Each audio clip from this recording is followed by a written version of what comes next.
Everyone, I'm sorry for the delay. We had some technical issues going on, and I was not able to use my usual camera for some reason. But here we are, one more night at the Living Well program. Pastor Brad could not be with us tonight, but he wants you to know he's thinking of you, and he wants us to carry on the conversation with the Living Well program. So tonight, I want to please ask you to share with me if you're joining from somewhere, if you're watching us, please just let me know. I'll try to connect and see if you're saying hello or something, so you can ask me questions, or you can just say where you are and talk to me. I want this to be truly a conversation more than a one-way thing, but I need you for that. So I'm gonna be patient. I'm gonna wait for you to come on live and just watch what's going on. Where is everybody watching from? I know we have people from El Salvador watching, and maybe some people in Nebraska are watching, so we'll see. Tonight, I want to talk about a very special topic. It's one that is very close to my heart, and it's related to two biggest passions in my life. One of them is mental health, of course. You know my testimony, or you might have heard a little bit of my journey with bipolar disorder. But the other passion I have is teenagers. And well, my husband and I have been youth pastors for over 20 years now. And so being youth pastors, we have been becoming aware and noticing a lot of patterns in this generation that we are currently serving. And I just wanted to share with you a little bit about this topic, but mind you, you might be thinking, okay, I'm not a teenager, so this is not gonna have anything to do with me, but no, please stay tuned. It does have to do something with, it will have to do something with you, because what I'm gonna talk about is affecting not only teenagers, it's affecting all of us, and we might not even be aware of it. So we are gonna talk about the need about this generation and the patterns that they're going through. And the need is greater than ever. We're going to call this generation Generation Z, or iGen, after internet generation. And it refers to people born during 1995 and after that. And they are known to be, and Josh McDowell and Sean McDowell, who are great youth pastors, say that this generation is the loneliest ever. There's an epidemic of depression, self-harm, and suicide going on in the younger generations, and we just cannot keep ignoring this. We all know the symptoms: lack of motivation, changes in sleep and appetite, or more isolation, crying without an apparent motive, or loss of energy, hopelessness, the emptiness, the toxic thinking, loss of interest in life, or persistent feeling of sadness, low self-esteem. I think we are all familiar with the basic symptoms of depression. But one of the things we have to know, we have to be doing, is just be aware of the characteristics of this generation, know them, to actually get to know them. And this might be your kids, this might be your grandchildren, or this might be the children or the teenagers at your church, or this might be you that are falling in some of the things that are affecting them. They're also affecting us as adults. So there's a different generation. It's more than before. They're different in the way they spend time. They're different in how they have, how they behave, in how they have their attitudes towards religion and towards politics and towards sex. They are just a different generation in the way they socialize and in the way, for example, that they have no patience towards inequalities, be it of gender or race or sex. And we are on the bridge or almost facing the worst mental health crisis in decades, with the rates of suicide and depression skyrocketing from 2011.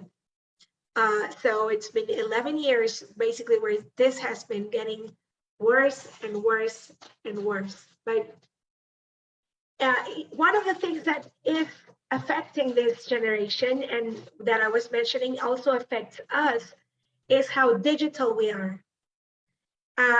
An estimate says that a teenager checks their phone at least 80 times a day. 89% of them have and own a cell phone by the time they're 13 years old. And they spend anywhere between 5 to 6 hours a day in social media, texting, just navigating on the internet and video games, etc. 5 to 6 hours per day. This is a generation, and it might be that happens to you too. We sleep with the phones under our pillows. Has it happened to you? It's really dangerous. I know there's been even accidents happen when people have fallen asleep with their cell phones under their pillows and they're charging. It's so dangerous. And it's the first thing you look at in the morning, is the last thing you look at when you go to sleep. And it's impossible to believe that those habits are not affecting our mental health.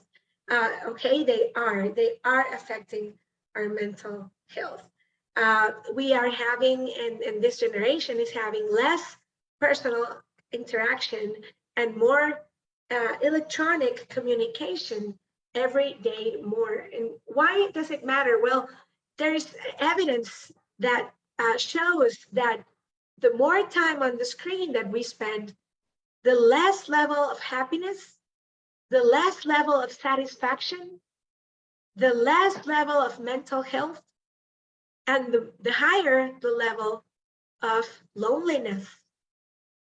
And you might be thinking, well, why loneliness? I'm talking to people through the chat. I'm talking to people through the messenger. But hey, that can never substitute face-to-face interaction.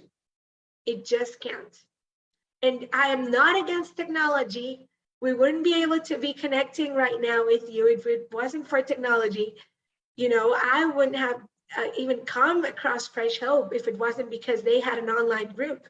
It's not that I'm against technology, but perhaps the key word would be moderation. A study suggests that 2 hours per day of screen time, it's about enough. If you go over 2 hours per day, then you are at risk of depression and just suffering other negative impacts of screen time. So there's a personality psychologist, and she's a doctor, and her name is John Twenge, and she's been researching for over 25 years the differences of every generation. And one of the studies that she follows, it's called Monitoring the Future. And it's very interesting how it's super evidence. There's a lot of evidence. We cannot deny the connection between the internet and the social media and the levels of, just depression and anxiety and just low self-esteem that our kids are going through. So there was a research where teenagers were interviewed, and more of them agreed to the fact that their life was meaningless the future was hopeless. More of them agreed with the sentence that says, I cannot do anything right. I feel like life is not useful. And more of them are disagreeing with the sentence that says, I enjoy life and it feels good to be alive. And this connection has been made on the more screen time, the more chances of depression. And we cannot measure this. This is not an index of clinical depression, of course, that can only be diagnosed by a professional, but it does measure the classical symptoms of depression, hopelessness, lack of meaning, loss of interest in life. So I want you to think for just a little bit, how are you doing with this? How much screen time are you spending or have you been spending lately?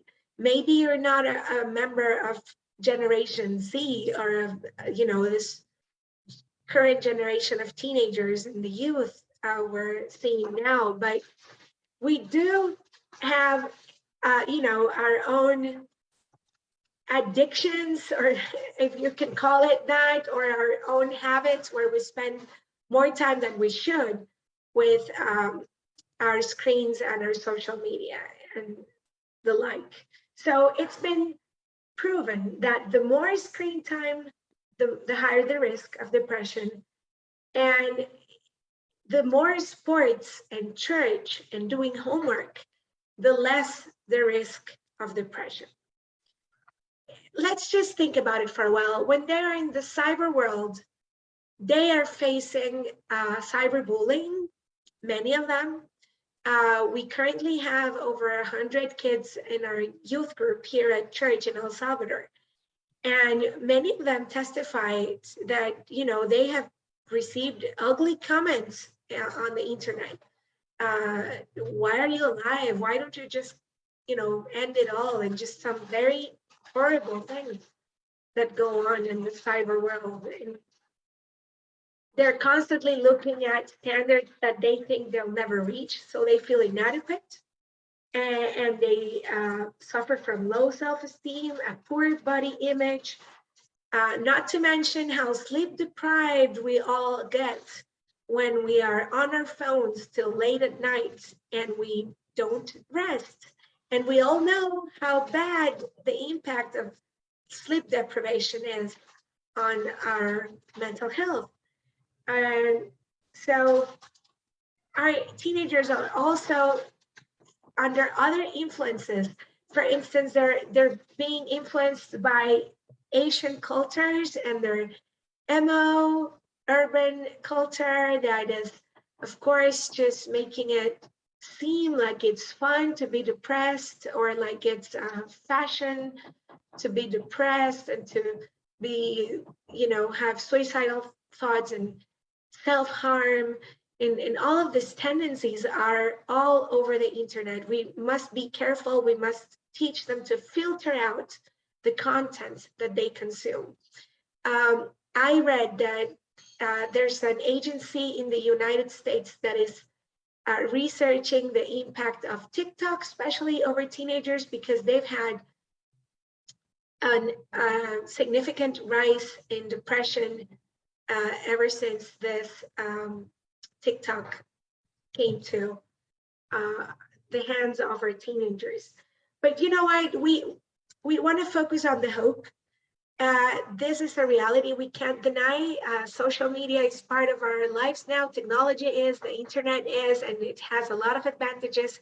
However, we must be aware that if not used wisely, it can and it will impact negatively our mental health. These teenagers, they're made in the image of God. They have eternity in their hearts, the Bible tells us. They love to hear stories just like we do. They want to belong. They want their lives to have meaning, and they want to have relationships with meaning. Relationships with real people face to face, relationships with their parents, relationships with us. So what can we do? if you're a parent or a grandparent, I would encourage you to spend more time talking to your kids face to face and exploring with your spouse some limits that you can talk to them about, the time limits and the time they spend in the social media or in the screens, different screens. Increase relationships face to face and decrease a little bit on just the technology connections, and increase exercise, sun, church, and decrease screen time. That is a wise,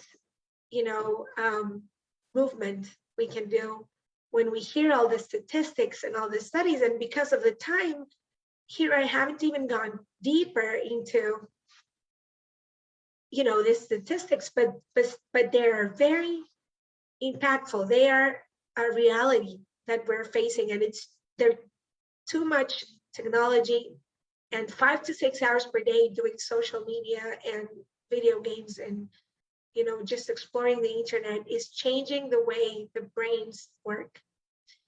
And we were made for social interaction. We were made for relationships, firstly with God, and secondly with our family and friends. And so it's obvious that it's going to impact us. So we at Fresh Hope are looking into forming some special. We have Fresh Hope group for teens, but we want to go up a notch on that. We want to be talking to some people to start more groups on especially for teens. I had a wonderful connection yesterday with a teenager that's willing to start a group for his peers, and he's a godsend. I'll tell you that. I'll tell you more later, of course, when we establish something else with him and his pastor.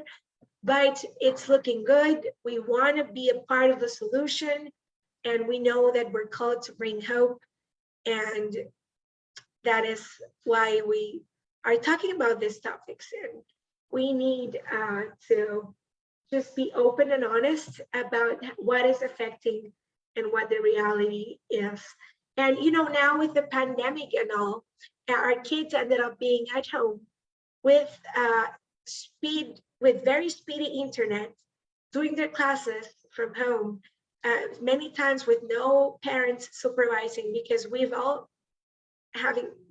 been having to work. And so it's just been getting really difficult for us to fight against the decreased face-to-face relationships and increased internet relationships, if we can call them that, for a lack of a better phrase. So, okay, I want you to know I'm here. I want you to know you can contact us if you have ideas, if you want to be a part of this new strengthened Fresh Hope for Teens movement. Please, by all means, send me an email or leave me a message under this live, and I'll be glad, I'll be more than glad to connect with you. Also, why don't you take a minute and examine your patterns of time with social media? And hello, Maria Elena, I can see you're commenting. You're a faithful follower of the Living Well program. Thank you for being here. Maria Elena from El Salvador is with us. And if anybody else is watching, I would love for you, please, to say hello. But as I was saying, before we wrap it up, how can you take care of your mental health, knowing now that social media and the internet habits affect our mental health so badly? How can you improve your face-to-face, interactions and decrease on your chat and videos and time that you spend gaming? What can you do about you? Why don't you set up a rule that this cell phone is not going to be the first thing you look at when you wake up? that's a very concrete decision you can make. Or it's not going to be the last thing you look at before you go to bed. You're not going to be losing sleep over the phone anymore. Just take one small decision after watching this show and let us know. Share in the comments. I'll be glad to hear if you're watching this in a group setting. Share with your peers what that decision is going to look like and what you're going to do. Okay? So for a healthier home, put limits on, technology.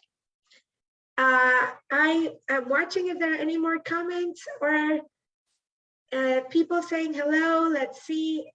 I'm watching here. Well, yeah, Maria Elena, you're just like the faithful watcher. Thank you. Thank you, Maria Elena. And thank you everyone else that joined us. I really want to give a minute or two in case you want to say something or share something. We're in no rush. So we really do need to make some decisions, right? Okay, I see no more comments coming through. So I'll just wrap it up.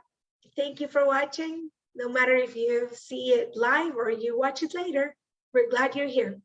Thank you. Bye-bye.